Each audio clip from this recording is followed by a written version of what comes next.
Welcome to the Build a Life After Loss podcast, where we help you to build a life of purpose and joy. Our aim is to encourage your hope in the future and strengthen your confidence. I'm your host, Julie Clough, life coach and certified grief recovery specialist.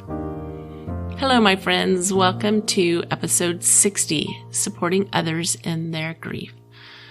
I must admit, it's fun to watch the number of episodes climb. I'm a numbers person, so I like the even numbers. Like 60 is a nice, solid, even number. Those 10 numbers are fun, aren't they? It feels pretty good to be here with you every week. In this episode, this actually was not the episode that I had planned. It's not what I planned to record this week. But last night, as I was walking into the theater to watch It's a Beautiful Day in the Neighborhood, I received a message about a family, the Hanson family, who was flying from South Dakota, where the men in the family had been on a pheasant hunting trip, and 9 of the 12 in the family died in a plane crash.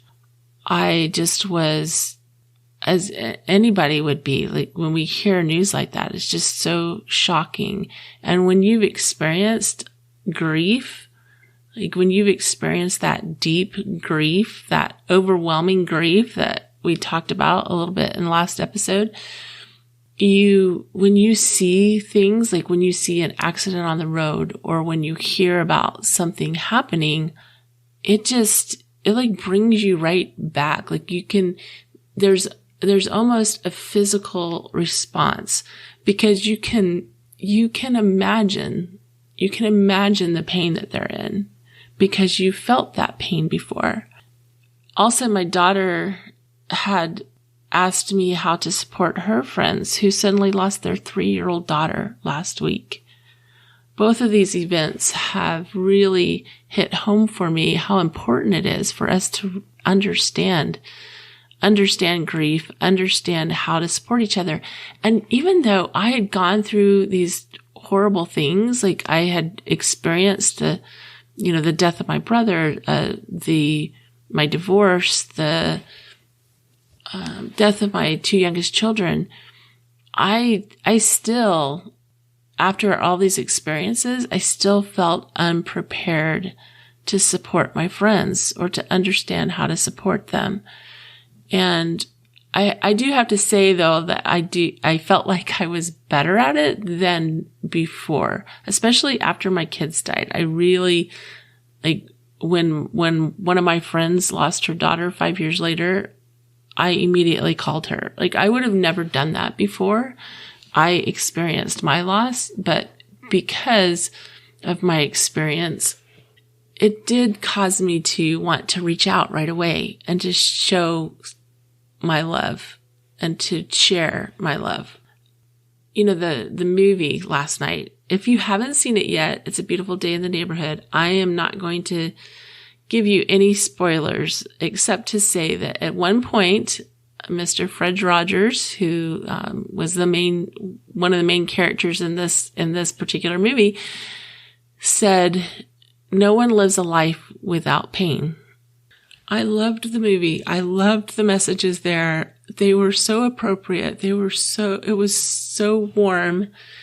And I don't want to go into any details of it, but I just loved it. So when it's been out a little while and the people that want to see it have an opportunity to see it, maybe I'll spend more time talking about that. But I really did love the movie, and it added to my tender feelings after having talked to my daughter, after having gotten that message about this family and then watching that movie. I also had been reading a book, and I wanted to share an excerpt from the book that I've been reading. And this excerpt actually originally appeared in Dr. Elizabeth Kubler-Ross's book, Children and Death. If you remember, Dr. Elizabeth Kubler-Ross was actually she was the one that talks about the 5 stages of grief. She's the one that established that that idea that there's 5 stages of death and dying, 5 stages of grief. And she's wrote many books about those stages of grief, those stages of dying that she observed in people. And I don't typically talk about specific religious ideas or practices. So today I'm going to share a couple of thoughts that have a religious tone to them. And as I share a couple of my own beliefs, I just invite you to remember you can swap out your own understanding or wording. As I refer to God, you can think of your higher power. You can think of the universe. You can think of text that is inspiring to you. But in this excerpt, this mother reports an experience she had with her 4-year-old daughter. And this is what she wrote. My daughter Ruth liked to sleep with me, and on occasion I would let her. This particular morning, she woke me up, hugging and shaking me. She was very excited, and when she shook me into some sense of consciousness, she told me, Mom, Jesus told me I'm going to heaven. I've been there, and it's beautiful. Gold and silver streets, and Jesus and God are there. She was extremely excited, so excited that I had a hard time following what she was saying. My daughter was not an excitable child. Normally, she was a calm, contemplative child, intelligent, verbally skilled, and precise in her speech. To find her so excited that she was stammering, searching for the right words, was very unusual. She had never been this excited before, even at Christmas or the circus. Never. I tried to calm her, but she continued chattering. When they first handed her to me as a newborn, I was elated. But my elation was tempered by a feeling that she would not be with me long. I had almost forgotten that feeling until now. Her talk about dying, which is something she never did before, brought back this uneasy feeling. I tried to settle her down by holding her on my lap. I told her, if you went to heaven, I'd miss you, squeezing her tightly with my eyes quenched tightly. But I'm glad that you had such a happy dream. Losing her was something I did not even want to think about. She pulled away, looked up at me, and emphatically stated, it was not a dream, it was real. But you don't have to worry, Mom, because Jesus said that I could take care of you and you won't have to worry about anything. I am not a very religious individual, and when Ruth suddenly started talking about Jesus, heaven, and her going there, it was completely out of character. To my knowledge, Ruth hadn't heard of the golden streets of heaven, yet she was excitedly describing them to me now. She continued talking, a steady stream about how wonderful heaven was. I again told her that I was glad she had had such a lovely dream. She stopped me, insisting, Mommy, it was not a dream, but was really, really real.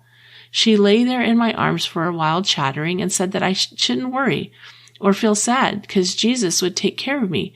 She finally sat up, climbed out of our bed, and ran off to play.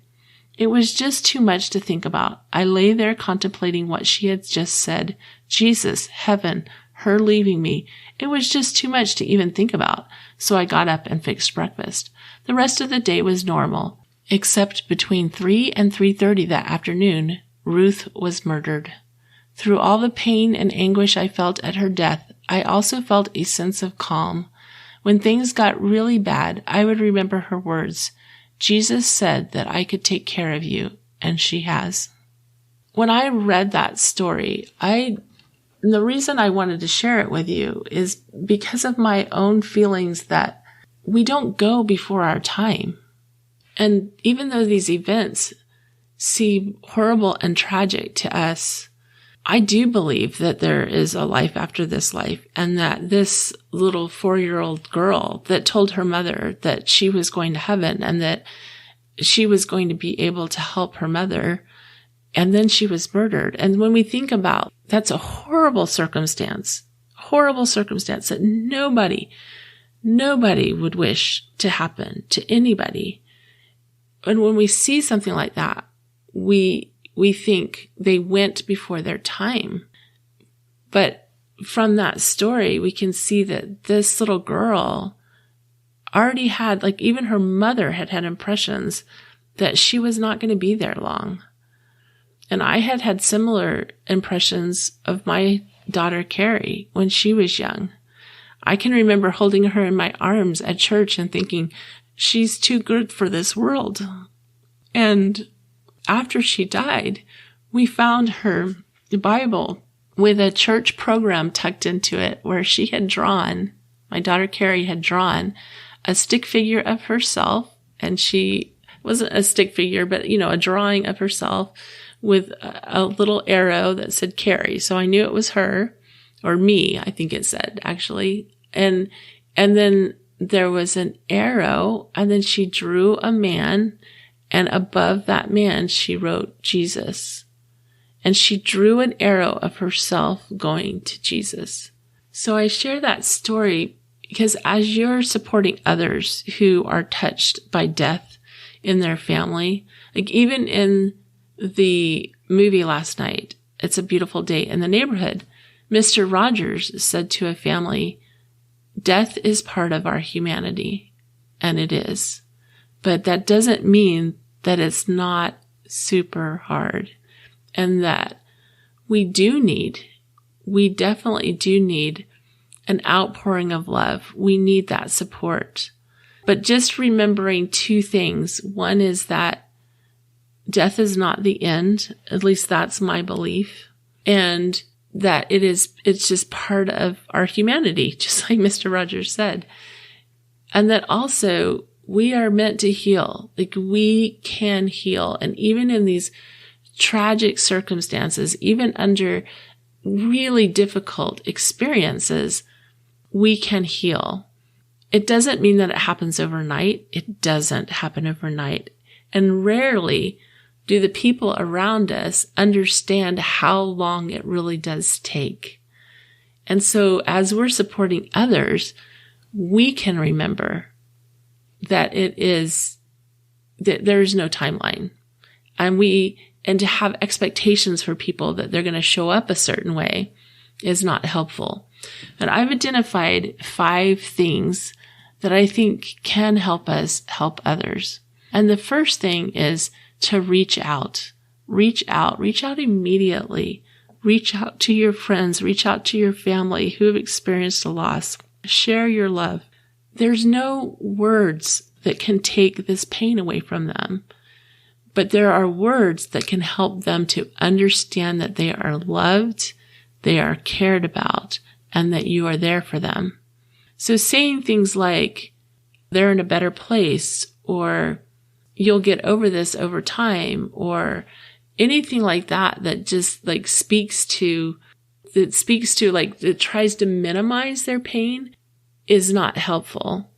But things like, I can't imagine what you're going through, or I am so sorry. Just sharing your empathy for where they're at, sharing that you're so sorry, that you love them and that you'll be there for them.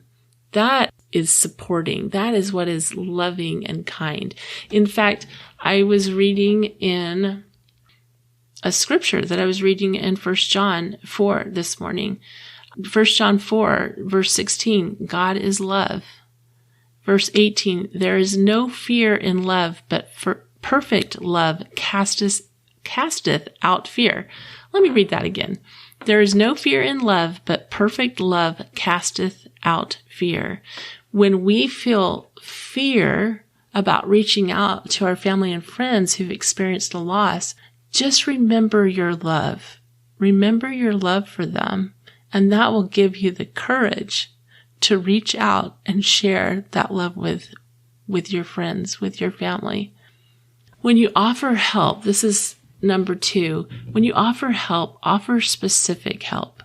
When someone has gone through, if you've had this experience, you can look back and remember like how numbing and how overwhelming the experience was. So if someone comes up and says, let me know how I can help, our response is just like, I have no idea how you can help.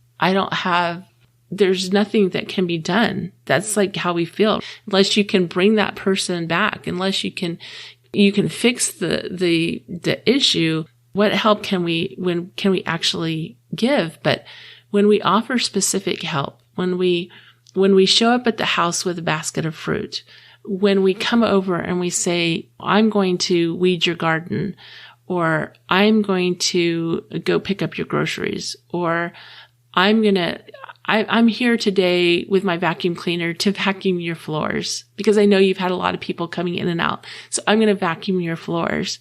When we offer specific help, then we're showing our love in a way that's tangible. We're showing our love and we're showing up.